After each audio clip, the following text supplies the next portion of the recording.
Fala pessoal, mais um episódio de ReactCast. Eu sou o Vitor Sprega, eu tô aqui com o Lucas Scudeler. Fala, Vitão. Tudo beleza? Bem? E o ReactCast é um podcast onde a gente vai ver os melhores vídeos e os mais engraçados vídeos da internet pra gente reagir sobre relacionamentos, masculinidade e feminilidade. E esse podcast é pra você, principalmente, que quer dar boas risadas. Às vezes, pode ser que você identifique alguns erros que você está cometendo e também para você saber o que fazer e o que não fazer nos seus relacionamentos. E como o primeiro episódio foi um sucesso total, a gente recebeu centenas de pedidos para a gente continuar com esse formato.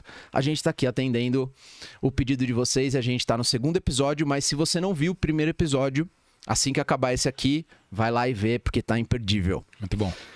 Pra gente começar, Lucão, fala um pouco sobre você, pra quem não te conhece, quem é o Lucas Scudeler? Muito bom. O Lucas Scudeler é um dos sócios da Pandora Treinamentos, junto com o Vitor, que tá aqui na minha frente, o Luke, que tá aqui nos bastidores no microfone. Fala um oi aí, Luke. E aí? Agora eu apareço também. O Luke agora é uma voz anônima, a voz de Deus. Ele tem até câmera agora. Tem agora câmera. Câmera, Ele ganhou lá. Eu apareço. Muito bom, tá vendo? Saiu dos bastidores. Isso. Muito bom.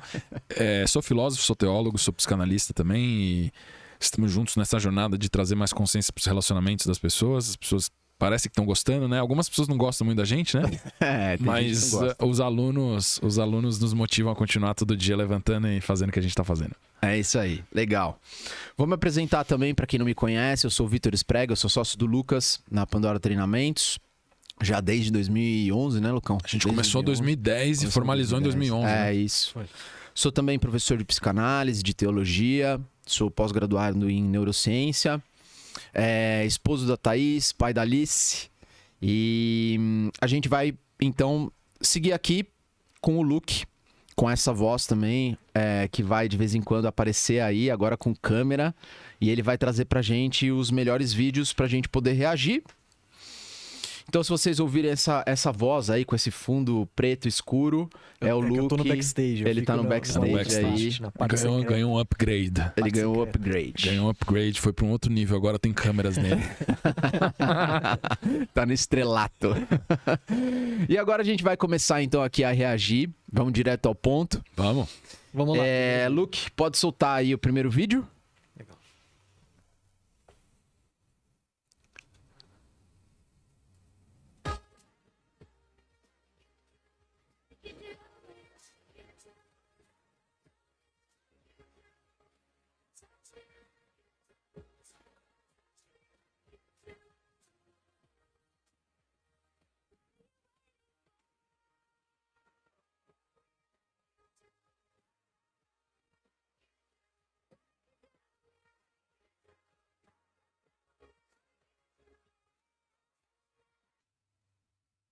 Show.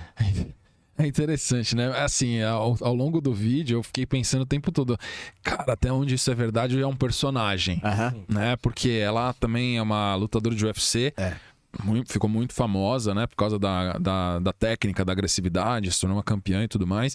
Então, assim, eu tenho fortes dúvidas da veracidade desse vídeo, porque ela vive disso, então quanto mais show ela coloca no palco ou fora do palco, mais ingresso ela vende, mais assinatura ela vende. Então, assim, eu não sei se... Eu não me levaria muito no comportamento de artistas, de pessoas em palco, de pessoas que têm uma vantagem de chamar a atenção para certos comportamentos, porque tem um interesse econômico por trás. Sim. Então, assim, esse tipo de comportamento, que ela é lutadora, né? Querendo mostrar que ela é forte, que ela vai pra cima, não sei o que, e o marido ali acalmando, pra mim é mais encenado do que real. Tá? Porque assim, a cara dele ali é tipo assim, cara, eu tô cumprindo meu papel, vamos terminar isso aqui logo. É claramente um cara dos bastidores. É claramente um cara dos bastidores. E ela pediu pra ele ajudar ele. E ele foi tipo assim, porque ele gosta dela, entendeu? Porque tipo, ele dá a cara dele que ele quer sair daquilo. Sim. Tipo, quero ir embora logo pra essa câmera sair da minha frente. Então, pra mim, isso é pura encenação, tá? O que eu achei legal, cara, isso foi também acho que uma polêmica aí por trás desse vídeo, todo mundo falando que é do WWE, né? Que é esse... É tipo um Telecats da nossa época, bem antigo, são assim, lutas né? encenadas, lutas encenadas, Isso, exatamente. O que eu acho que é interessante, cara, é que por mais que seja encenado, aí a gente tá vendo uma mulher que perdeu o controle, né? Ela teve um ataque de fúria, né? E por ser lutadora, isso eventualmente tem mais facilidade de acontecer, porque ela tá lidando com o masculino. Sim. E você tem ali um homem, só que é mais furioso do que ela, que domina a fúria e conseguiu ali tirar ela de cena, acalmar, segurou a mão dela. Então ele fez um papel ali de domínio da fúria, né? Sim. Algumas pessoas até falaram assim, pô, o cara é mais sensível que ela, mas não é. O cara pegou ela no colo ali, tirou de cena, segurou. Eu acho que a sua pontuação é importante, porque assim, vamos partir da premissa que fosse verdade. Se esse comportamento fosse verdade, eu acho que a postura dele foi muito mais de um homem masculino furioso do que da dela. O da dela foi... um masculino selvagem, desregrado, imaturo, explosivo. Esse é o tipo de comportamento do macho imaturo que bate em mulher. O que ela teve, o que ela fez. Esse é o tipo de comportamento de homem menininho mimado. Tá? Se ela fosse um homem, ela é um menininho mimado. O marido dela foi o cara ponderado, centrado, que acalmou, tirou ela ali da frente. E isso não diz nada sobre a fúria dele. Na verdade, diz que ele tem um autocontrole muito alto. Então, masculinidade também muito mais alta, tá? Essa análise, se fosse verdade, eu acho que seria exatamente isso. Só que pra mim é encenação. Então, ela nem é assim e ele também não é assim. Total. Eu achei legal, cara, porque... até acho que a gente pode pôr o vídeo de novo, porque vendo ele várias vezes... dá pra ver algumas coisas comportamentais interessantes do vídeo. Eu achei legal, porque tem a maneira que ele se posiciona, a maneira que ele pega na mão dela, depois ele pega no pescoço dela, né? A maneira que ela olha pra ele. É muito interessante essas trocas, né? Porque mostra essa troca do feminino respeitando o masculino também tomando a frente ali. E sabe uma coisa que eu percebi, cara? Que eu acho que até apesar de ser encenado, e pra mim é encenação, porque, cara, nos Estados Unidos é muita grana que tá envolvido pra ela fazer isso, entendeu? O WWE é por encenação. Eu acho que ele achou que ela passou do ponto. Pode ser. No combinado que eles fizeram. Tipo, nós vamos encenar, eu vou dar um showzinho. Só que eu acho que pra ele passou do ponto e teve uma hora que ele realmente falou assim, cara, chega. E aí ele colocou um limite, na hora que ela olha pra ele, olha pra baixo, agora, ela olha pra ele, olha pra baixo e fica pianinho. Você viu o olhar dela? Exato. Você viu o olhar dela? É um olhar de tipo, você vai me ajudar? Cachorrinho. De cachorrinho perdido, entendeu?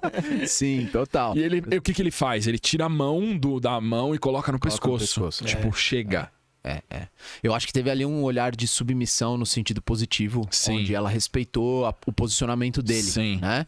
Então, a gente sabe que tem esses shows mesmos, eles acontecem, mas muitas vezes isso passa do limite, que nem você falou, e o cara, ele teve ali a ponderação com o autocontrole e a forma como ele foi conduzindo foi muito masculina. Eu acho até que ele fez isso de achar que ela tava passando do ponto pra não prejudicar ela. Porque ela fala, tipo assim, o homem sabe até um certo ponto, ele fala assim, cara, beleza, a gente tá esperando um show, você é uma lutadora, a gente tá esperando que você mostre meio que você quer que você é marrenta, só que assim, a partir de um certo ponto começa a ficar ridículo. Sim. Eu acho que ele estabeleceu um limite pra mulher dele, apesar de ela ser uma showwoman. Tipo assim, cara, não passa desse ponto porque você vai se danificar. Ele protegeu ela dela. Nesse cenário também, cara. Foi isso que eu senti também. Legal. Bora então rodar o próximo vídeo, Luke? Bora pro próximo. Bora. Isso daqui é meio sátira, mas é um bom vídeo. Espero, hein? É real ao mesmo tempo.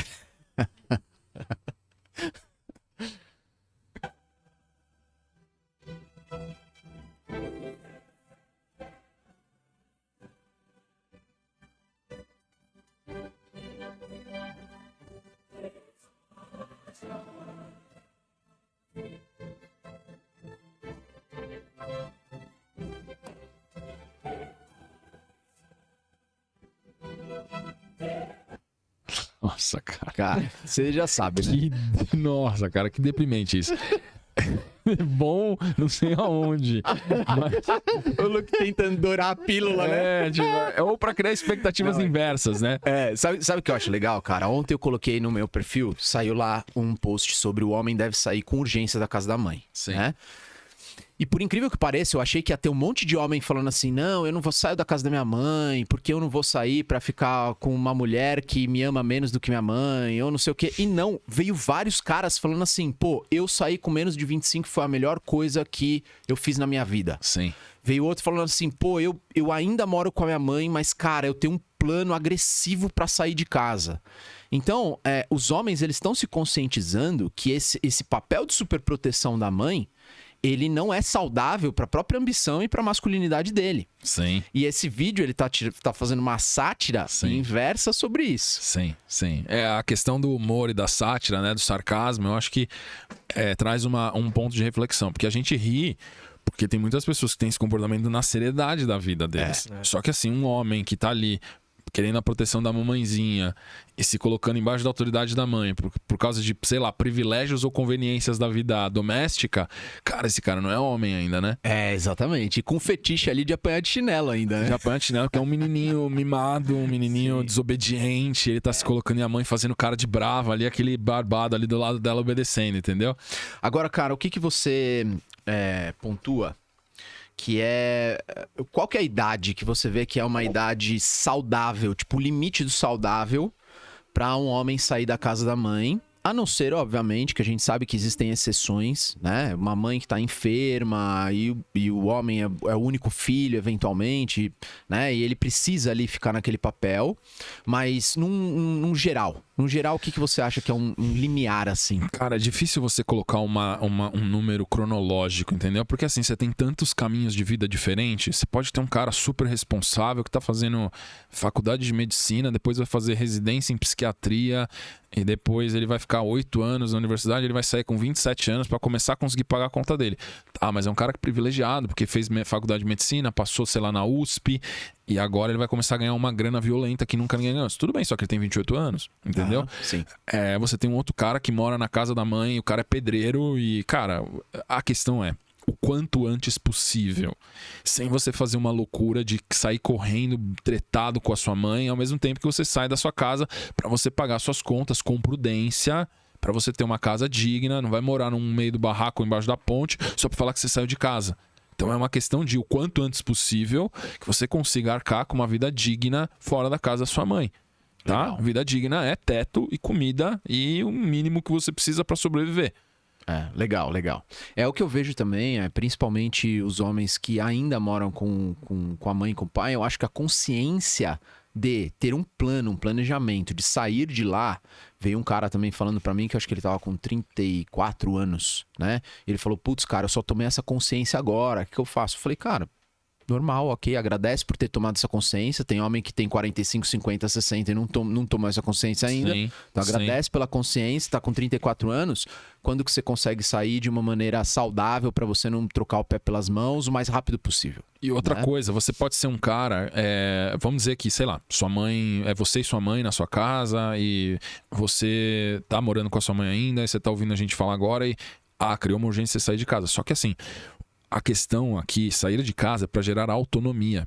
Você não precisa sair de casa para ter autonomia e você ser homem, tá? Porque você, às vezes, pode estar com a sua mãe num estado de vulnerabilidade, ela é aposentada, ou ela precisa da sua ajuda, e você tá com ela porque ela precisa de você, não porque você precisa dela. Uhum. Você vira o homem da casa, você banca as contas da casa da sua mãe, a maior parte delas, e você tá ali para cuidar dela até você encontrar uma esposa e você sair para casar e você vai morar em outra casa. Você não precisa sair da casa da sua mãe obrigatoriamente. Você precisa desenvolver autonomia. Legal. Cara, isso é até interessante. Por exemplo, vamos pegar esse caso aí que você falou, justamente do inverso. Não é o cara que tá precisando da mãe, é a mãe que tá precisando do cara. Ele não pode, eventualmente, se sabotar nos relacionamentos, porque é como se ele estivesse traindo a mãe dele, ou se ele fosse abandonar a mãe dele, caso ele comece um relacionamento, nesse caso. Mas aí a gente tá falando de um cara que precisa da mãe, porque ele tem dependência afetiva, emocional dela. Quando eu tô falando de um cara que é homem, ele é dono da sua vida. Ele está na casa da mãe porque ele escolheu estar ali para cuidar dela. Quando aparecer uma esposa, ele vai sair da casa para casar com essa mulher e sair para outra casa. Ele vai continuar cuidando da mãe, Perfeito. Só que agora à distância. Perfeito. Ele não tem nenhum resquício afetivo de apego e falar, porque ele já tem isso muito bem resolvido com a mãe. eu estou procurando uma esposa, vai ser uma nora pra senhora, e você vai... ela vai amar você vai amar ela vai ser a mãe dos seus netos, e isso vai acontecer. É uma questão de tempo. Então a senhora se acostume com isso, porque eu tô aqui, porque eu não preciso sair. A senhora quer que eu saia, vá morar sozinho e fique cuidando da senhora? Não, filho, fica aqui. Entendeu? Eu prefiro que você fique aqui até você casar. É uma história totalmente diferente. A gente tá falando de um homem que é dono da vida dele, autônomo, adulto, está ali porque a mãe precisa e não porque ele precisa. Perfeito. Diferente desse cara aí.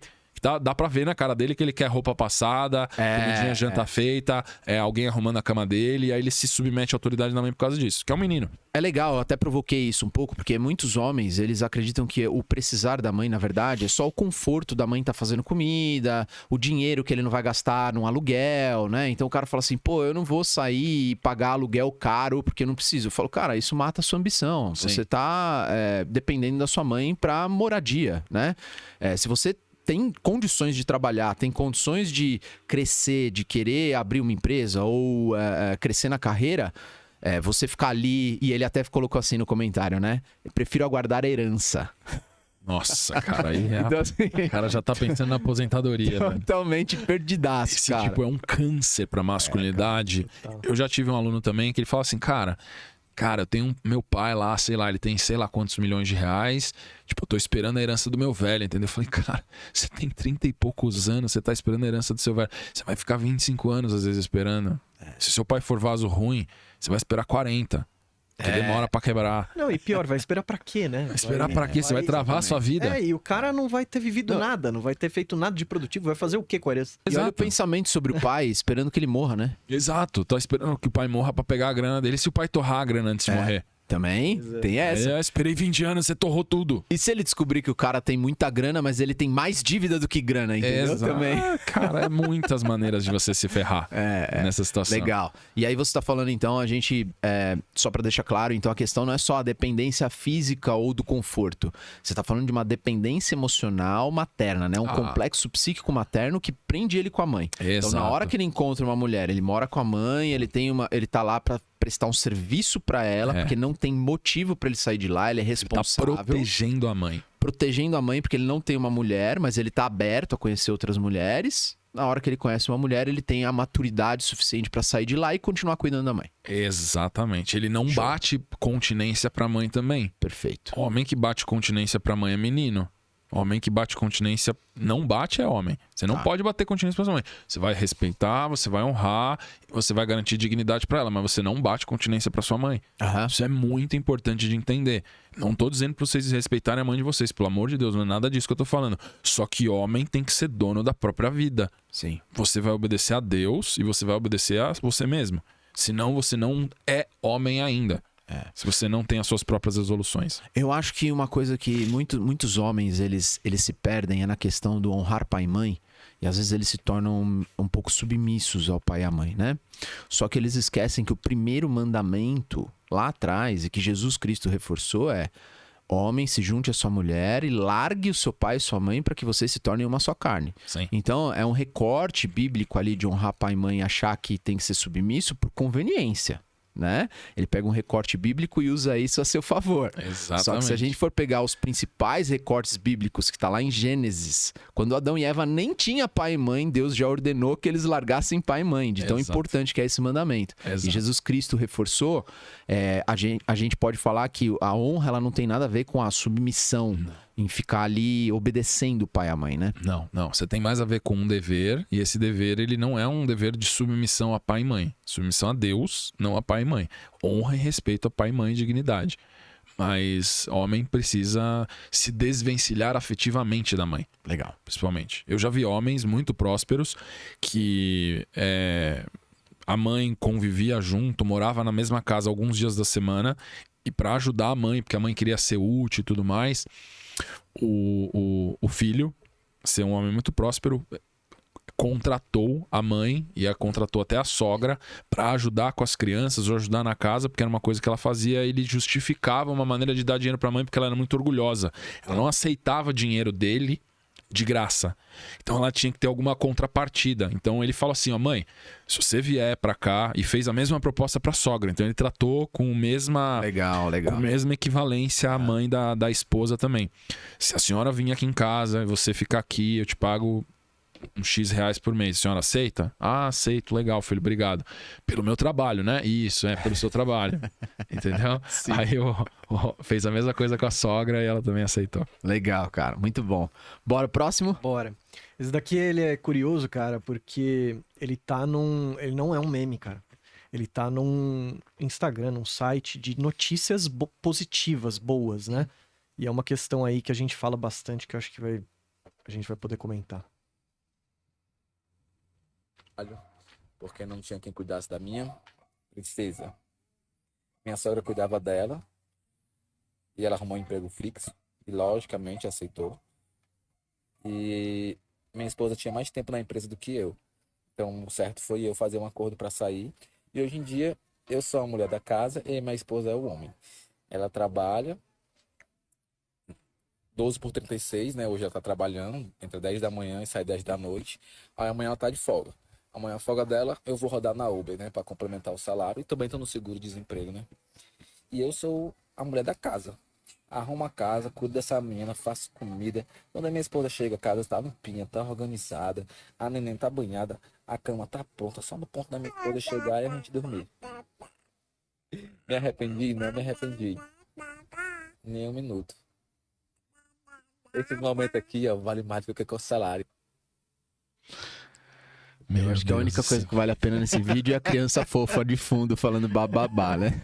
Exato. Caraca. Isso precisa de um processo psicanalítico longo. Cara, é tanta neurose, até o jeito dele falar, a tonalidade já tá alterada, o jeito dele... A maneira como ele... As expressões faciais já estão alteradas também, então... Obviamente a gente tem um caso aí já de neurose aguda, né? É um processo de... Porque a neurose é um complexo ideoafetivo de evitação. O que ele fez? Ele evitou as responsabilidades e fardos da vida masculina, tendo nascido como homem, tá? Tô dizendo que o homem não pode ajudar na casa, ajudar na criação do filho de jeito nenhum. Tem que ajudar, tem que ser parceiro, só que o que ele fez aqui foi uma transferência de responsabilidade. Ele não está coparticipando ou cooperando na casa ou na criação da filha e tudo mais. Ele simplesmente falou, esposa, já que você conseguiu, vai lá, responsabilidade de provimento e proteção é sua, eu vou cuidar, vou nutrir, vou aconselhar dentro do seio do lar. Só que a questão é o seguinte, ele não tem as ferramentas biológicas e psíquicas para fazer essa função com excelência, tá? A esposa dele não tem as ferramentas psíquicas nem biológicas para suportar o estresse crônico de uma carreira profissional ao longo das décadas. Como única provedora, né? Como única provedora. Então o que vai acontecer? Ela tá pequenininha, essa criança, então provavelmente esse acordo, esse arranjo é recente, tá? Eu quero ver o que vai ter acontecido daqui a 10 anos. Provavelmente essa esposa não admira mais esse cara. Esse cara provavelmente perdeu totalmente a libido, ela também perdeu totalmente a libido. Eles provavelmente já brigam continuamente. Esse casamento provavelmente não se sustenta mais. Por causa que essa inversão de papéis, ela é insustentável. Não tem como você sustentar esse tipo de situação. Sim. Quantas vezes eu já vi em clínica, em sessão, esse tipo de situação, e isso tem que ser revertido o quanto antes possível. Só que a pessoa, até quando ela quer, é difícil de reverter. Esse cara, ele já adotou o papel e o personagem, eternamente. Enquanto a esposa cumpriu o papel do marido, ele vai ser o papel da esposa na casa. E aí nem ele até se chama de mulher, né? Ele se chama de mulher. Ele falou umas 3 vezes no vídeo, eu sou a mulher da casa. Exatamente. Então, assim, é um nível já de disfunção psicopatológica, onde e ainda tá num site só notícia boa, né? Exato, cara. É isso que me chamou a atenção. O que é legal dos comentários, pelo menos, é que tem metade, assim. Tem muita gente falando, cara, esse não é o seu lugar, você não pode estar aí, você tá com, sei lá, papel invertido, alguma coisa assim, né? Então isso dá um pouco mais de esperança, mas tem muita gente defendendo e achando lindo também, maravilhoso. Só que a gente tem que entender quem é que defende. A pessoa que tá estressada, a pessoa que trabalha que nem uma louca, a pessoa que vê a casa como um problema, aí ela vai falar assim, tem alguém na casa resolvendo, que ótimo, porque esse cara é um cara solícito, um cara sensível e tudo mais. Só que existem dimensões no relacionamento afetivo, romântico, masculino e feminino, que assim, cara, eu não conheço uma mulher que consegue admirar um cara desse. Não tem, cara. Não tem como. Porque o que ele falou. Eu sou a mulher da casa. Ela não vai conseguir, uma mulher não vai conseguir admirar uma outra mulher na casa. Exatamente. Muito macho, né? Mas essa mulher macho, ela não vai conseguir admirar também. Ela vai desrespeitar. Nem sentir segurança também, Nem né? sentir segurança. Vai se sentir insegura, ela vai ter que trabalhar mais, ela vai chegar num nível de estresse altíssimo. Ela não tem testosterona o suficiente para aguentar a pressão de um trabalho por muito tempo, ainda mais como principal provedora. Sim. E ele tá deixando a testosterona dele cair lá pra baixo, porque a gente sabe que quando o homem ele começa a parar de se desafiar, começa a parar de... Testosterona cai na hora e ele começa a ficar até mais feminino, como ele mesmo tá falando. O trejeito dele já é mais feminino. A voz tá mais fina, tá mais aguda, as expressões faciais, tá mais sensível. Tá? Quando você faz isso de maneira pontual... O marido tá em casa, ele tá mais sensível no final de semana pra cuidar dos filhos. Cara, isso é sensacional. Isso é a cooperação. De forma consciente. A esposa fez um sprint aí, fez um trabalho, montou uma empresa, tá fazendo aquilo ali. Só que ela não tá abrindo mão das funções primárias dela, nem ele abrindo mão das funções primárias. Show, cooperação, sinergia. Essa transferência de responsabilidade total. Porque assim, se você for ver dentro desse cenário...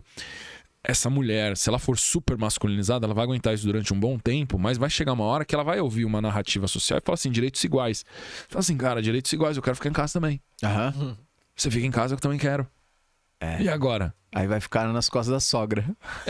Alguém vai ter que ocupar esse espaço de provedor. Entendeu? Porque esse cara aposentou já. Esse cara já tá aposentado. Deve ter, 28 anos de idade, já tá aposentado. Então, assim, você convencer um cara desse que já tá na assistência social, que fez o acordo, que tá cuidando da casa, ele acredita que tá fazendo um excelente trabalho, deve estar fazendo uma porcaria. Porque o homem cuidando de casa, cara, ele cuida mal da casa, entendeu? Por quê? Porque o homem não tem delicadeza pra cuidar do lar. Tipo, provavelmente essa esposa chega em casa, ela fala, que merda. Tipo, tá tudo fora do lugar, sofás, almofada, não sei o que. Ela não fala pra não machucar ou não ofender ele, porque ele é um cara sensível. Sim. Provavelmente se ela criticar ele chegando em casa, ele chora. Ele chora. Exatamente. Ele chora. Então ela finge que não vê, ele finge que fez. Fica por isso mesmo. E fica por isso, entendeu? Então assim, os dois ficam se fazendo de demente pra sustentar um casamento. Até quando? Eu acho que além de tudo isso, tem a questão da filha também ali, né? Ela vai crescer com uma visão... Uma referência masculina horrível. A referência masculina e feminina também. Completamente fora do padrão. Exatamente. Aí vai ter que estudar relacionamento e fazer terapia, né? Triste. Muito bom. Vai às vezes adotar as neuroses ali do pai e da mãe, né? Nossa, sempre tem uns vídeos tristes, né, cara? Não é, esse vídeo não é triste, esse vídeo é depressivo. Ele não é triste, ele é deprimente e depressivo. Nossa senhora. Bora lá, então. Esse daqui nem é um vídeo, ele é só uma imagem, porque eu acho que a gente não tem um vídeo disso, mas muita gente pediu pra gente comentar sobre isso, que virou uma mega polêmica quando saiu essa notícia na internet. Que o homem sai de férias sozinho após sua namorada não conseguir pagar sua parte. A gente pode ler aqui, se quiser. Um homem de 39 anos causou polêmica ao buscar conselhos depois de decidir sair de férias sozinho em seu aniversário de 40 anos porque sua namorada não tinha dinheiro para ir com ele. O rapaz disse estar em um novo relacionamento de apenas 3 meses e que se ofereceu a pagar a hospedagem se ela pudesse cobrir a passagem aérea. Mas ela ainda não tinha dinheiro devido e uma dívida de cartão de crédito de $20 mil de um período de desemprego anterior. A situação gerou um desentendimento com amigos e familiares do homem, divididos sobre se ele estava certo ou errado. O que você acha? É difícil você não ser um coparticipante da situação e dizer se está certo ou está errado. Só o que define o que é certo ou errado é o nível de diálogo e intimidade que eles tinham. Tá? Então, assim... Se esse namoro começou há 3 meses, cara, um namoro super recente, primeira coisa. Totalmente. Tá? Se ele Ainda chegou tão no se namoro conhecendo. e ele disse, ó, eu tenho uma viagem, bababá, começou o namoro, eu tenho uma viagem marcada já, que é uma férias que eu marquei há muito tempo. Se você quiser ir, você é bem-vinda, você tá convidada. Só que assim, muitas lacunas que estão em aberto, pra mim, num relacionamento namoro novo, é assim, eu não sei quem essa pessoa é. E devendo $20 mil. Devendo $20 mil. Entendeu? Tipo, por que você não pode ir? Outra coisa, ele falou que pagava a hospedagem, tudo, que é a parte mais cara. Ele ainda se propôs a ajudar. Propôs a pagar a parte mais cara. Talvez ele tava querendo ver se ela ia fazer um mínimo de esforço. Porque também, se ela tem uma dívida de 20 mil, tá, faz uma dívida de mais $500 ou $1.000, você já tem uma dívida de 20. Você quer estar com ele? Faz uma dívida. Só que a postura dela de se negar me mostra muito mais sobre o futuro do relacionamento que a postura dele. Sim. Porque pra mim a postura dele foi muito prudente, coerente e lógica. Eu também acho. Porque ele falou... Porque tem ó, muita mulher interesseira também, né, Lucas? exatamente. Que é a mulher que vê que o cara é abonado, o cara, pô, vai viajar pra não sei aonde, a viagem custa cara, e esse cara, ele tem o carro tal, ela encosta nele ali, começa a puxar tudo dele, depois Exato. ainda vai e dá um golpe. Como eu já disse em outros episódios do Código do Matrimônio, o namoro é o momento pra você dividir contas. Então, assim, Não o é que ele casamento, fez tá né? certo. Ele provavelmente sabia que tinha mais poder econômico do que ela. Ela depois falou que tinha dívida e tudo mais. Ele falou, tudo bem, mas faz uma demonstração de esforço. Entendeu? Sim. Tipo, eu te dar a viagem, você tá endividada. O que isso te ensina? Te ensina que você gasta, faz dívida no banco, suja seu nome e depois você ganha uma viagem internacional de presente? Tipo Exatamente. assim, como que eu tô te ajudando nisso? Não é um papel patriarcal. Não é um papel patriarcal, assim, só que ao mesmo tempo também, eu com 3 meses de namoro, eu não sei se eu cancelaria a minha viagem pra ficar com uma mulher que eu ainda tô conhecendo, não sei quem é. Então eu acho que assim, a postura dele foi perfeita. Eu também acho. A postura dela me levanta várias bandeiras vermelhas ou amarelas. Que tipo assim, por que você não fez uma dívida de mais $500 pra viajar com um homem que é o sonho, é seu príncipe? Porque provavelmente era uma pessoa que tava tentando dar um golpe. Sim. Ou precisa ver também como ela levou a situação. Às vezes ela falou assim, não, ok, vai lá, curte sua viagem e eu vou ficar aqui porque eu tô endividado, eu tô querendo amadurecer financeiramente. Preciso e eles ficaram não gastar. bem. Exato. E aí rolou na Pode mídia ser. aí alguém que soltou essa bomba e os dois estavam bem, Exato. né? Exato. Então assim, pelo que foi falado aí, a parte dele me pareceu bastante madura e prudente. Sim. Né? Ele não foi um cara que se apaixonou e pagou ali pra menina que ele tava conhecendo ali há 3 meses. Não. Ele simplesmente, provavelmente já tinha essa viagem comprada, pelo que pareceu. Ele foi lá, fez aquilo que ele já tinha se programado. Sim. Muito provavelmente avisou ela com bastante antecedência, convidou ela. Aceitou pagar os custos adicionais de levá-la.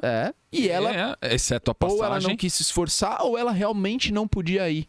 Exato. Então a gente não sabe como avaliar a situação 100%, mas a parte dele foi bastante prudente. A parte dele foi perfeita. O que ficou uma lacuna pra gente saber se ela era uma mulher idônea ou uma mulher de má fé foi. Ela não foi porque ela foi idônea, porque ela não queria gastar por causa do histórico de dívida.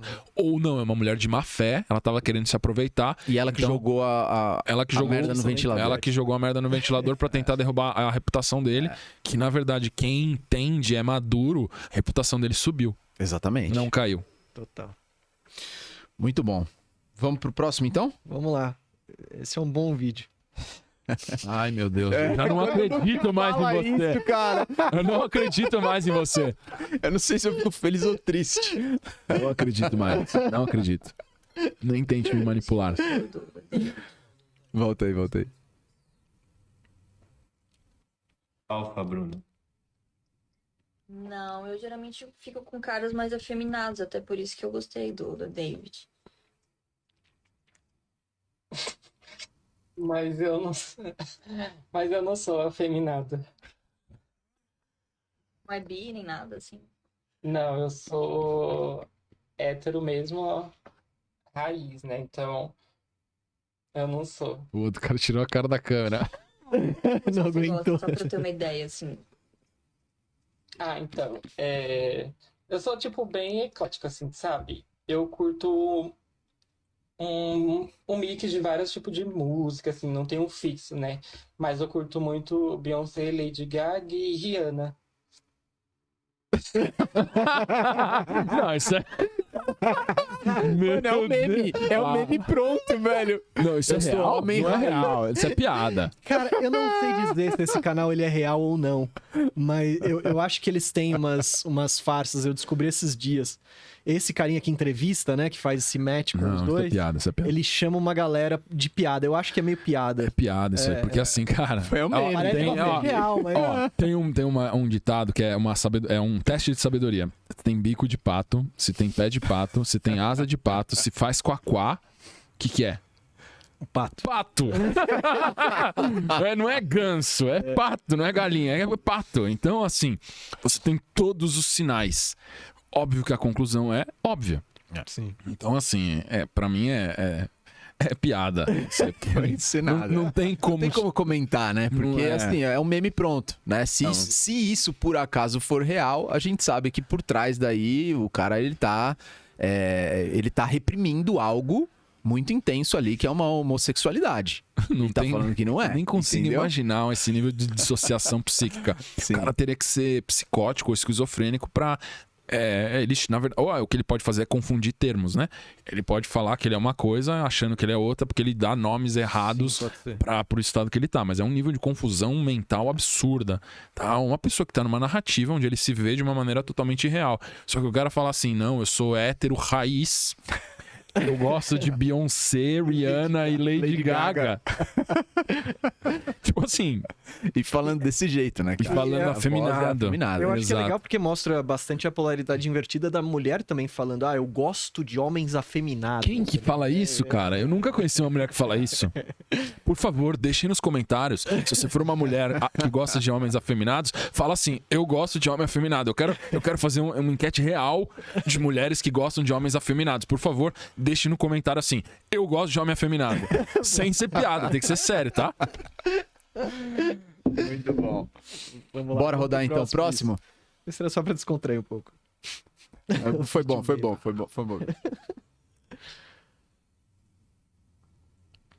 Pagando pra ter filho. Daqui a pouco tá com 40, 45 e acabou o tempo e você não fez o que ia melhorar a sua vida. O filho, quando você olha pra carinha daquela coisa, você ganha um gás pra sair de casa de manhã, você ganha uma motivação, você começa a ser um incentivador natural de si mesmo. Quando você tem um filho e olha e fala, agora eu tenho que fazer um pouco mais. Você ganha tanta força, tanta energia para fazer por esta pessoa, que você não percebe e você ganha 10 vezes mais do que ele vai consumir. Aí você percebe o seguinte, que o filho, em vez de vir te dar uma despesa, ele veio e te trouxe uma motivação que outra coisa eu não conseguiria. Então, na realidade, para vocês, gente, tá pensando ainda, esperar um pouquinho, tem noção do diamante atômico, que é a energia de uma criança quando ela sorri para você e você começa a sentir que você tem a responsabilidade de guiar o futuro dela. Você sai de manhã com gás e com paixão tão grande, isso te dá uma paixão, a força da paixão, e você não cansa. Você fica 18, 19... Top. Cara, você vê que a sabedoria é um negócio que é indiscutível, né? É sólido como... sólido como a rocha. É um negócio absurdo. É exatamente a mesma experiência que eu tenho, sem tirar nem pôr. Porque a verdade, ela se repete de maneira universal, né? Então, assim, é indiscutível. O que ele tá falando é uma verdade... É muito raro uma pessoa que tem uma experiência de maternidade e paternidade e não tem essa experiência. A pessoa tem que negar a maternidade e a paternidade. Aí tudo bem, ela pode, por uma neurose, negar. E ela não tem o benefício que foi o que ele escreveu, o que ele descreveu. Só que assim, o benefício que ele descreveu é exatamente ipsis litteris isso. A sabedoria é indiscutível, ela é sólida. A verdade é sólida como uma rocha, mais do que a rocha até. Porque é infinitamente sólida, né? E a experiência, quando você tem, você acha que o filho vai ser uma despesa, ela se torna esse diamante atômico que te multiplica por 10, por 100. Exatamente, você nem imaginava. Cara. Tem muita gente que me pergunta, eu acho que você deve receber isso também, muita gente falando assim, o que deu de errado pra gente chegar nessa polarização invertida, nessa bagunça relacional. E eu acho que um dos pontos a gente se distanciou muito dos nossos avós. Porque os nossos avós, cara, eles não tinham essa questão de tipo, vamos enriquecer primeiro, vamos construir uma casa, depois a gente pensa em ter filho. Hoje em dia, a pessoa, ele quer a vida perfeita, com as 10 viagens... dos sonhos dele já feitas, com uma casa já comprada. A casa do sonho. tudo pra ele, É. pra depois pensar em ter filho. Sim. Nossos avós não, cara. Ia lá, tinha filho e falava assim, tá, pô, tô grávida. Puta, agora deixa eu pensar como que eu vou fazer mais dinheiro. É. E aí eles iam crescendo, eles iam se desafiando. E claro, muitos dos nossos avós da época deles não sabiam fazer gestão financeira. Sim. Se endividaram, perderam muita coisa, mas aí os filhos já estavam grandes, já estavam se virando. É outra história, é problema deles com eles. Sim. Mas o papel ali de puxar a família, de multiplicar, de acordar, ver o filho, falar assim, legal, agora eu preciso trabalhar porque eu preciso sustentar 1, 2, 3, 4, 5 crianças. Pô, minha avó teve 5 filhos, velho. Cara, a minha avó teve 5 também, a outra avó teve 2, mas minhas bisas tiveram todos mais do que 7, 8. E eu acho que assim, a sociedade, ela deu uma guinada da família para o materialismo, sem dúvida nenhuma, nos últimos 100 anos. A sociedade ficou muito mais materialista com o ganho das ciências tecnológicas. Então, muitas facilidades, muitas conveniências mais acessível para as pessoas que enriqueceram, e a pessoa que enriqueceu, ela quer gastar o seu dinheiro no consumo. Isso fez as pessoas priorizarem menos a família. Isso também tem um benefício de uma vida mais confortável, só que você não cria uma forja de sabedoria. Só quando você conversava com meu avô, cara, a sabedoria que ele tinha de assuntos do cotidiano, aquela sabedoria que não é a sabedoria adquirida em livro, a sabedoria é quando você vive. Que é uma coisa que eu falo, que é o que ele acabou de descrever aí no vídeo. Quando você vira pai, quando você vira mãe, a dimensão da sua vida muda. É como se você tivesse que abrir espaço no seu coração para aquele serzinho que está chegando, e você vai fazer o que for necessário para você dar uma vida digna, uma vida o máximo, mais confortável possível, sem estragar o seu filho, para aquele ser que está chegando, que você nem imaginava essas motivações e desejos que você tinha. Então, acho que a gente mudou muito o nosso foco de família no passado, como sociedade, para materialidade, né? Conforto material. Isso tem vantagens, mas tem grandes desvantagens também. Como você vê, a maioria das pessoas, muitas pessoas sofrendo hoje com doença psicopatológica, com depressão, com ansiedade, com desafeto, com problema matrimonial, com divórcio. E eu acho que até os pais, eles querem passar isso pros filhos, né? Eles querem poupar o filho da realidade também hoje, né? Tipo, eu quero ter a vida ideal porque daí eu quero dar pros meus filhos o melhor, né? Tipo, eu não quero que ele passe pelo que eu passei. E é o que o Vitor falou, né? Na época dos nossos avós, as crianças às vezes tinham que trabalhar. O pai começou a trabalhar com 9. Né? Não que precise refletir a mesma coisa, né? Sim. A gente modernizou as coisas, mas eu acho que as crianças, elas têm que ter realidade também, né? E isso também tá gerando um choque de realidade de tudo ser muito maquiado hoje em dia, né? Daí poupa a criança do sofrimento, do que é vida de verdade, né? Eu acho que essa necessidade que tinha antes da criança, às vezes, ter que trabalhar, o adolescente ter que trabalhar, fazia ele se sentir pertencer à família muito mais. Sim. Que hoje em dia a criança, 16, 17, 18 anos, ela sente que ela pertence mais ao TikTok do que à família dela. Entendeu? Ela tá lá no TikTok 8 horas por dia e ela passa 2 horas do dia dela com a família. Então, assim, o senso de pertencimento dela tá deslocado. Ela tem menos a ver com o pai, com a mãe, do que ela tem a ver com os amigos que trocam vídeo no TikTok.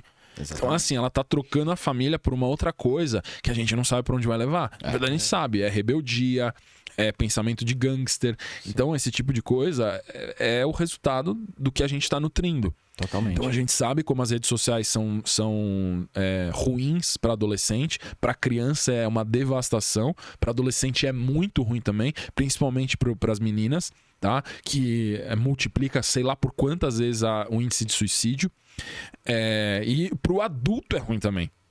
Que já tem o cérebro formado, pro adulto é ruim. Você fica desmotivado, você fica mais letárgico, você perde visão de profundidade, né? Essa capacidade atlética piora quanto mais tempo em tela você fica. Sim. Se isso faz com um cérebro adulto que já se formou, imagina um adolescente. Exatamente. Às vezes até diagnósticos de TDAH não passam de tela demais. Exatamente. Então, assim... tem o TDAH genético, mas tem o TDAH comportamental epigenético, que foi desenvolvido por comportamento errado. Exatamente. Que é o psicoadaptativo.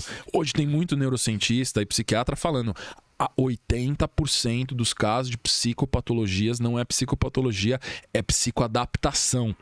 Então você tem casos de TEA, transtorno de espectro autista, você tem TDAH, transtorno de déficit de atenção e hiperatividade, que é o uso exagerado de telas e pertencimento a grupos que a criança não deveria ter.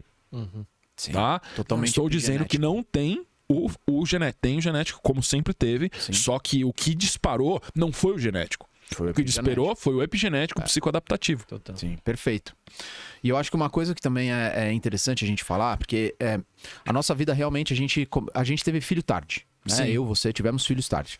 E a gente tá comentando aqui, pô, nossos avós tiveram filho cedo, tal, não sei o quê, 5 filhos, pô, a gente só tem um filho, né? Eu acho que um dos papéis do professor, cara, e não o professor que faço o que eu digo, mas não faço o que eu faço, né? Porque a gente tem esse tipo de professor também. Sim. Você tem o professor demagogo, que é aquele que lê nos livros e sai falando. Sim. Você tem aquele que realmente aproveitou a vida ao máximo, virou abundante, ele foi pai tarde, ele fala assim, eu não me arrependo de nada, porque eu consegui me aproveitar ao máximo possível, agora eu tenho que cuidar do meu filho, é uma dor de cabeça, você vai ter esse cara também. Sim. O nosso papel como professor é justamente ver quais foram os pontos de dor, né, e de erro experiencial que a gente teve, para que as pessoas também não cometam eles da maneira que a gente cometeu. Né? Eu lembro que um pouco antes da gente ter filho, a gente passou aí por uma crise pessoal, profissional, porque a gente estava buscando algo antes de ter filho, que a gente só conseguiu depois de ter filho. Exato. Então era como se Deus estivesse falando assim pra gente, não é a ordem que vocês estão buscando.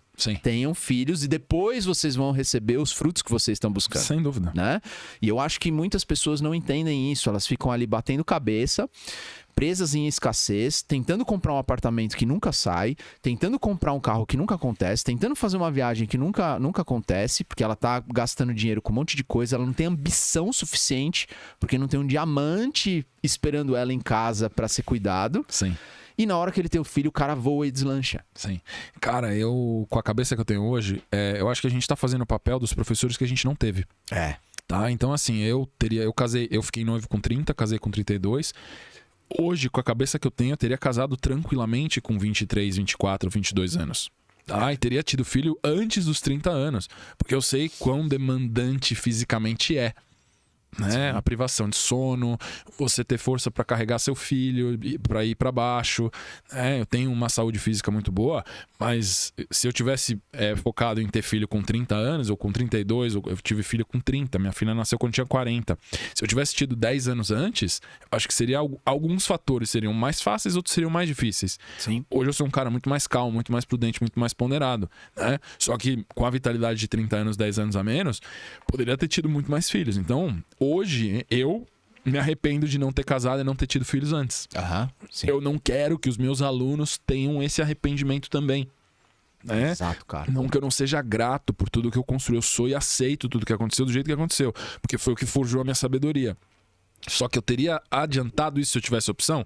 Hoje, com a sabedoria que eu tenho, sim. Se a gente tivesse tido essa sabedoria lá que a gente tá atrás, buscando transmitir para os alunos lá atrás, com certeza a gente estaria talvez no 3º, 4º, 5º filho. Provavelmente. Sabe? Provável, muito provável. Mas é justamente isso que a gente quer passar. É justamente as pessoas não chegarem a esse ponto de terem um arrependimento ou falar assim, puxa, eu fiquei sabendo tarde demais. Porque tem gente que acaba descobrindo isso, mulher principalmente, quando já tá no último limiar para ser mãe, ou que já não pode ser mãe. Exato. Né? Exato. Então o nosso papel é biológica, tá aqui, né?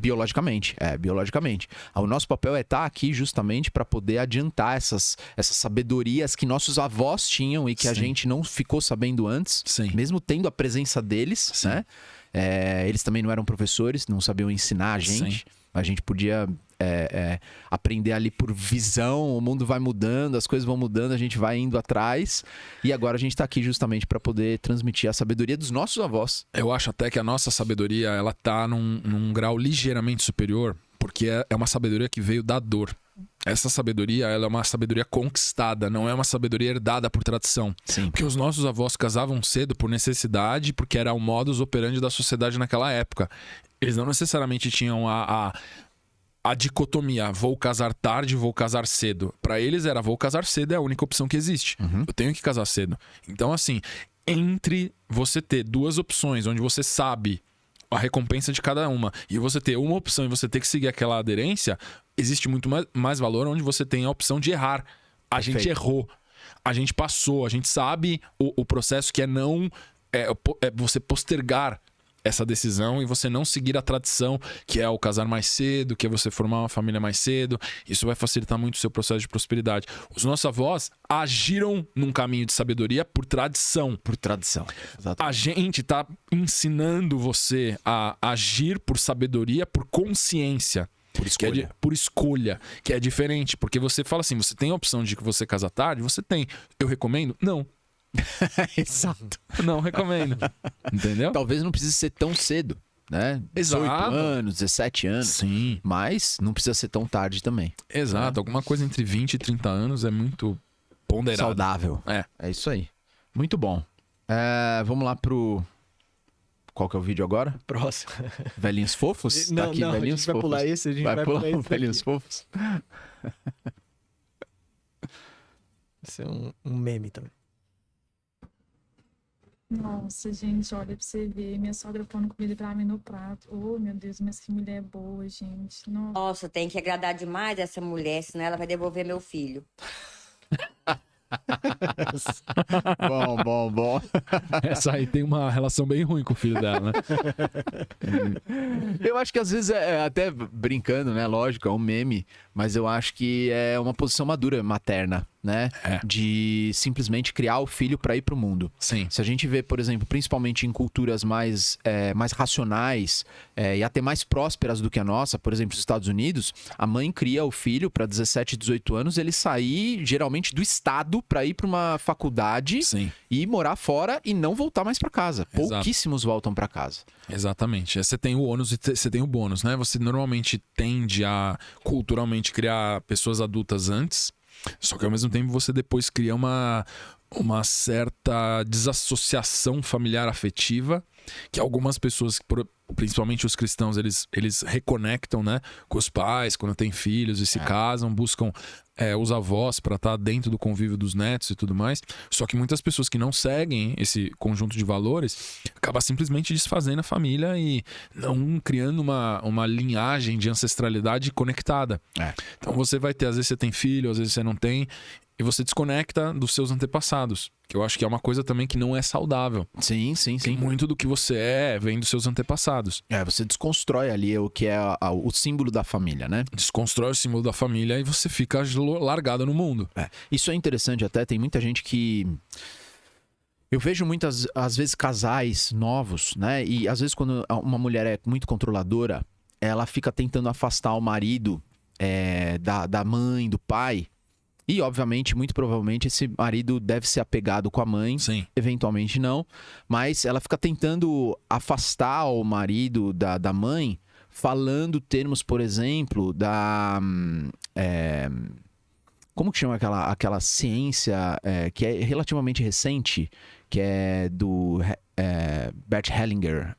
A constelação familiar. Que fala muito sobre a família de origem e a família que você constrói, né? Então, fica falando muito para se distanciar, para desfazer o contato com a família de origem. E não foi isso que o Bert quis dizer, né? O Bert quis dizer que a sua família de construção, ela se torna prioridade na sua vida, assim como está em Gênesis, mesma coisa, né? Sim. Mas não você simplesmente desfazer o contato que você tinha com familiares anteriores, né? O seu pai, a sua mãe, seus irmãos. Principalmente se o relacionamento for saudável e se o sistema de valores é parecido, não tem por que você se afastar. Porque você veio dali, aí você honra suas raízes. Exatamente. Então, é a prioridade, né? Você desenvolver autonomia como adulto, você criar uma vida sua, seja homem ou seja mulher, você constituir uma família e, obviamente, você honrar e respeitar a família de que você veio, você manter a linhagem de ancestralidade também, porque os seus filhos vão querer saber de onde eles vieram. E os avós vão curtir, né, cara? Vão, cara. Eles gostam, é outro estágio. Você vê a bênção que é nos olhos dos nossos pais tá com os netos, né? Uma coisa que eu vejo muito, cara, quando minha mãe tá com a minha filha, é tipo assim, puxa, eu posso dar um amor incondicional pra ela e eu já não vou errar onde eu errei antes com os meus filhos, tá ligado? Sim. Então, essa felicidade de poder entregar tudo de si, sem o medo de errar e até mesmo já percebendo as correções, né? Corrigindo aquilo que ela percebeu que foi excessivo no passado. Sim. É como se fosse uma redenção. eu sinto que minha mãe tá se redimindo de culpas que eu nem culpo ela, meu irmão não culpa ela. Ela se mas culpava. ela carrega a culpa daquilo que ela errou no passado. Sim. E quando ela tá em contato com a neta, ela é como se ela estivesse se redimindo. Ela fala assim, nossa, minha chance agora de acertar.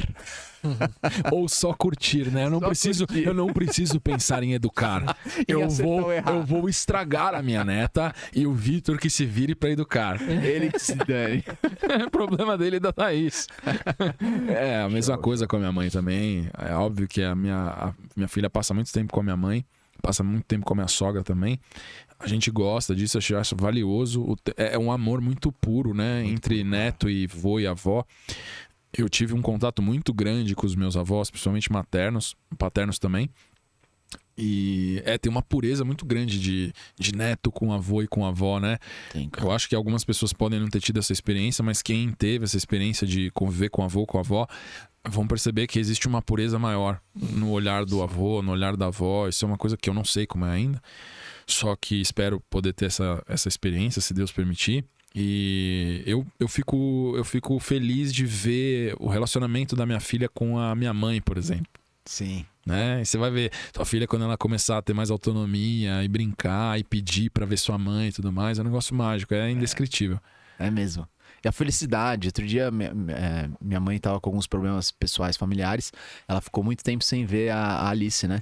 E aí a gente ligava pra ela de vídeo e a Alice via ela, já fazia assim e começava, tipo, querer falar com ela e queria tocar a tela, né? Então, assim, é uma conexão muito profunda, né? Com os avós. Não, é muito louco, cara. Minha filha acorda... Hoje a gente vai na vovó Lourdinha. Hoje a gente vai na vovó Ângela. É tipo assim, é tipo uma ápice, é tipo as ídolas dela, entendeu? Tipo a vovó Lourdinha, a vovó Ângela. Muito bom, muito bom. E aí, Luke, a gente tem mais um, como que a gente tá aí? Vamos lá, vamos mais um. Vamos. Que dá pra encerrar ou não? Esse daqui, ele é... Vamos ver. Esse daqui, ele é um... na verdade, ele é um vídeo que é só isso. É só a reação da menina. Tá. Mas eu acho legal o vídeo e a reação que ela tá tendo no vídeo. E ela até viu isso de forma positiva, né? Pra gente... Dá pra recarregar o vídeo aí? Porque tá só a foto. Aí. Pode pausar ele se quiser, se vier essa foto depois. Ai, boa. Porque é um pouco o que a gente fala aqui, que é bastante polêmico, né? Que... Às vezes a mulher não desabafar com o homem, né? E ela vê isso como algo positivo aqui, ó. Quando eu peço conselho pro meu marido e ele me dá um choque de realidade ao invés de passar a mão na minha cabeça como eu queria. Então, aqui a gente tem o exemplo do que eu falo, não desabafe com seu marido, porque a mulher que desabafa, ela tá querendo que passe a mão na cabeça. Só que a função do homem não é essa, passar a mão na cabeça. É resolver problema. Você quer pagar alguém que passe a mão na sua cabeça? Vai falar com a sua mãe, vai falar com a sua amiga, vai falar com uma pessoa que é sensível. Seu marido não foi feito para ser sensível com você. Ele pode ser gentil, ele pode ser cuidadoso, ele pode ser generoso, mas ele tem que ser líder. Sim. Isso significa que se você for expor um problema para ele, ele tem a obrigação, como homem, de propor uma solução. Tá? E muitas vezes, eu já vi muitas mulheres falarem isso também. Cara, às vezes meu marido me fala coisas que são muito duras, só que ele tava falando a verdade. Né? E eu agradeço ele. Na hora eu fiquei muito puto, eu fiquei com raiva, fiquei com ódio dele e depois eu vi que ele tinha razão. Nossa, que bom, porque a verdade prevaleceu. Sim. Que bom que ele não foi covarde de te falar o que você queria ouvir e não a te ajudar a resolver o problema. Porque o seu marido entrou na sua vida pra ser seu parceiro de vida. E não pra ser seu amiguinho, ursinho carinhoso, fofinho, que te abraça quando você tá carente. Ou quando você tá certo, ele te bate palma. E quando você tá errado, ele bate palma também. Não. Seu parceiro de vida, ele tá ali no bom e no ruim. Mas ele vai dizer o que ele acha. Sim. Você é um homem inteligente. Exatamente. Mesmo porque muitas vezes a mulher ela fica reclamando vários dias seguidos e às vezes o homem até fica em silêncio ali, mas chega uma hora que ele apresenta a solução. Ele fala, poxa, você tá me reclamando disso. Eu já te falei pra você fazer isso. Você não faz, então para de reclamar. Eu acho que isso é uma questão com qualquer pessoa que reclama. Isso com o homem também. Se você vai ouvir, você vai esperar a pessoa, quando ela pedir e vier desabafar com você, ela acabou de te dar permissão de opinar. Exato. Então, assim, a pessoa que veio reclamar comigo, você fala, você vai ter a permissão de reclamar comigo só se você ouvir o que eu vou falar depois. Sim. Porque se você não ouvir, eu não te dou permissão de ficar reclamando. Sim. Entendeu? Você pode reclamar uma vez. Você já você clamou pra Deus. Foi atendida? Foi atendido? Não. Bom, agora você vai vir reclamar comigo. Eu vou te atender. Na verdade, eu vou atender o problema. Tá? Só que se você negar, porque Deus já te deu a resposta, que você ignorou. Só que agora comigo, eu não sou tão fofinho quanto Deus é com você. Eu vou ser mais severo. Então, se você vier reclamar comigo, por ser desconfortável, por ser chato ouvir reclamação, eu te obrigo a ouvir a minha resposta. Você aceita as condições? Não, eu quero que você passe a mão na minha cabeça que você seja um senhor carinhoso. Então, tchau. Tem uns comentários bons aqui, ó. Tem um comentário de um cara que falou exatamente isso, ó. Um homem falando: eu aprendi que quando uma mulher começa a falar, ela não quer ouvir conselhos, nem muito menos lição de moral. Ela literalmente só quer falar. Mas nós homens não conseguimos. Primeiro, porque a gente não tem o costume de falar sobre os problemas. E segundo, porque quando falamos do problema, é pra solucionar. Exato. Exatamente. Então, assim, quando eu falo não desabafe com seus maridos, é assim, fale com seu marido, dialogue com seu marido e use ele como uma fonte de respostas racionais para os seus problemas afetivos. Mas não desabafe com homens. Sim. Tá? Principalmente se forem pessoas que estão próximas, você não quer resolver o problema, não vá falar com o homem, porque o homem vai te dar uma solução prática. E aí você vai se machucar, porque você vai achar que ele tá sendo grosseiro, porque ele não tá sendo sensível para entender a sua dor. Não, ele só tá te dando uma solução. Ah, o band-aid tá doendo? Puxa! Sim. Ah, mas se eu puxar devagarzinho, vai ser menos pior, entendeu? Então é por isso que eu fico puxando devagarzinho, porque dói muito puxar o band-aid. Fala assim, cara, ou puxa ou para de reclamar, ou gruda. Chega. Para de se torturar. Ah, é porque tá puxando meu pelinho o band-aid. Tá bom, então deixa o band-aid. Ah, mas eu não quero deixar o band-aid. Então puxa o band-aid. Não, mas eu não quero puxar porque dói demais. Então, você tá num paradoxo espaço-temporal, onde o band-aid não pode nem sair, nem ficar. Então deixa ele no meio do caminho. Ah, mas o band-aid no meio do caminho vai ficar feio. Bom, então você não quer resolver? Você não quer resolver? Então não resolva. E aí outro dia eu vi outro meme que acho que condiz muito com esse aí, que é uma mulher no carro, tipo de cara fechada, falando assim, eu brava com meu marido porque ele respondeu de maneira reta pra mim, mas ao mesmo tempo muito feliz por ele não ser o banana. Exatamente. Um dos comentários mais curtidos aqui, um dos melhores comentários também é: parabéns, você está casada com um homem e não um boy seta. Exatamente. É que o cara muda de gênero de acordo com a resposta que for mais vantajosa, simpaticão, né? Bizarro. Vamos pro último? Vamos pro último, que é um meme, só pra gente terminar então. feliz aqui e comentar rápido esse daqui.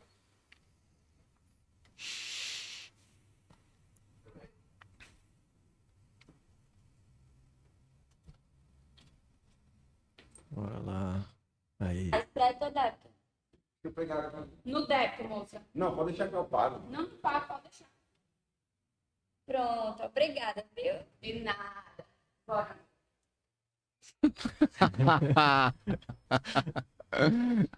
É bem isso mesmo, cara. Eu acho que o homem, por mais que ele permita que a mulher pague a conta conscientemente, achando que tá tudo ok, quando eles são casados principalmente, a autoconfiança e a autoestima dele cai na hora. Cai. É o culto, É o esse preço. movimento psíquico, mais cai. É o preço da autoconfiança masculina quando ele permite que a mulher ela seja a principal provedora do relacionamento. É porque ele tá corrompendo a função masculina que Deus deu pra ele, né? Então, assim, vamos lá, de novo, porque as pessoas têm uma capacidade de interpretação de texto muito literal, elementar no Brasil. De acordo com o humor dela. De acordo com o humor e de acordo também com a sua vontade e preferência pessoal.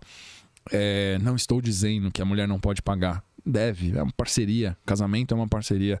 Só que pro homem é importante que seja pontual essas ajudas. Sim. Né?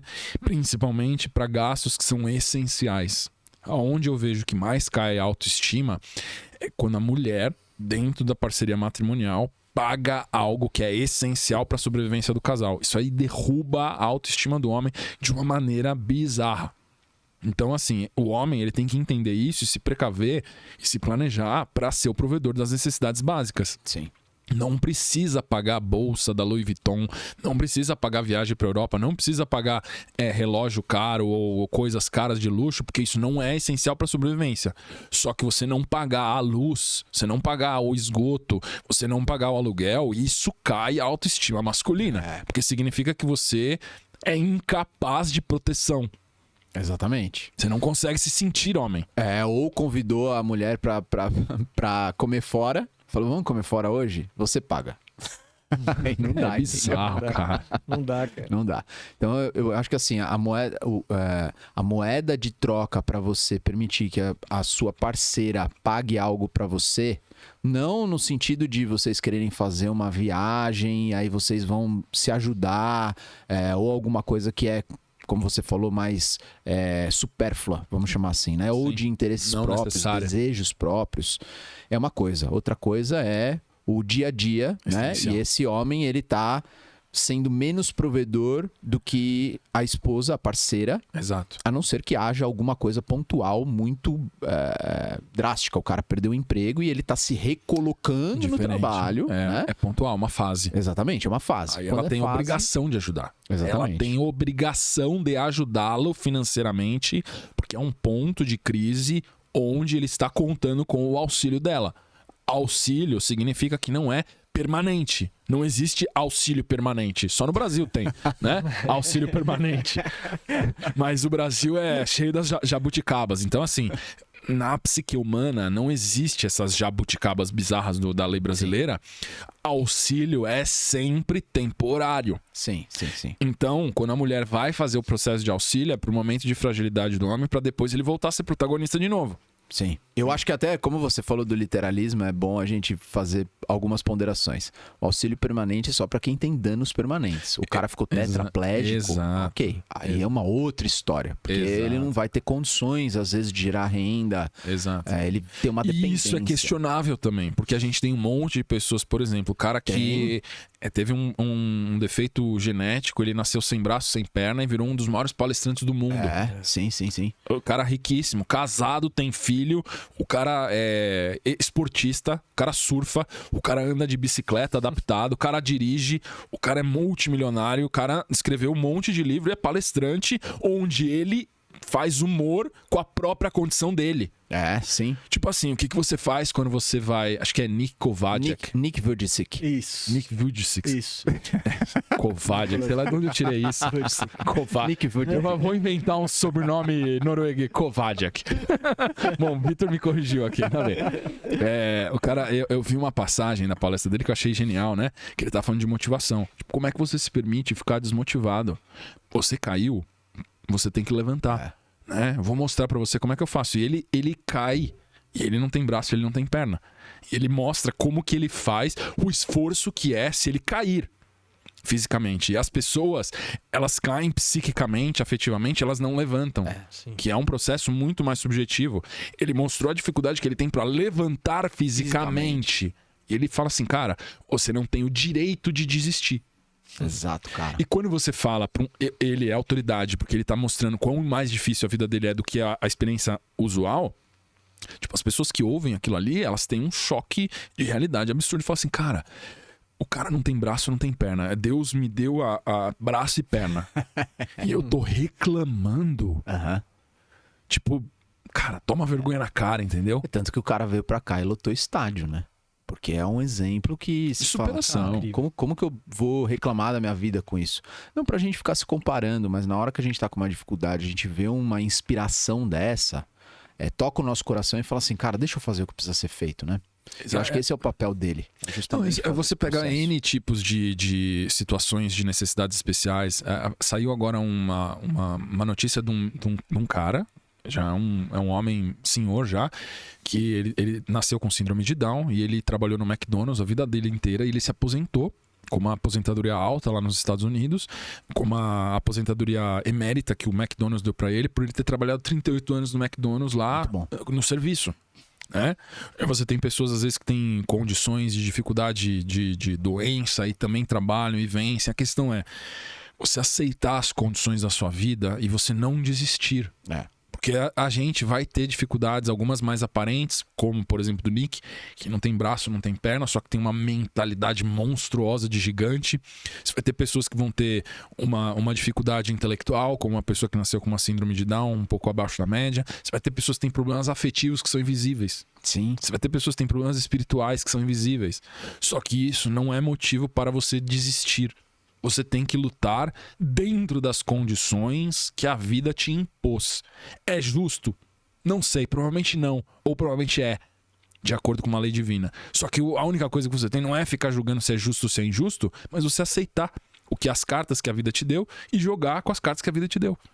Esse é o que tá na sua opção. É a mesma definição que você dá de amor também, que a gente dá de amor aqui, que é aceitar o que é sem esperar que mude, dando o seu melhor. Perfeito. Se aplica a qualquer coisa. Amor né? à vida, amor a si mesmo. Da vida. A condição de vida. Exato. Muito bom. Excelente. Bom, galera, nosso ReactCast chegou ao final. Dever cumprido? Dever cumprido. Divertido. Você que gostou, deixa aqui embaixo seus comentários com sugestões, talvez links de outros vídeos também que vocês achem interessantes. Isso ajuda a gente a ter uma seleção melhor. Algumas pessoas enviaram pra gente vídeos e a gente selecionou algumas coisas aqui. Pra finalizar então, Lucas, passa suas redes sociais pra quem ainda não conhece e dá um recado final aí pras pessoas. Bom, se você estiver vendo esse episódio completo, é o canal aqui no YouTube Lucas Scudeler. Se estiver vendo um corte, é o canal Lucas Scudeler, e no Instagram, scudeler.lucas, e no TikTok também. Legal. Bom, pessoal, então o ReactCast chegou ao fim. A gente espera você na próxima para ver mais vídeos divertidos. Diz aí. se você quer um próximo episódio, que a gente tá testando esse formato aí. Então, diz se você gostou ou se você tem alguma recomendação. Comenta aqui embaixo pra gente se você gostou, se foi bom, se foi tão bom quanto o primeiro, se esse foi melhor, se o primeiro foi melhor. Aí a gente vai tendo um balizador aí. Legal? Fechado, a gente se vê no próximo ReactCast. Valeu. Abraço.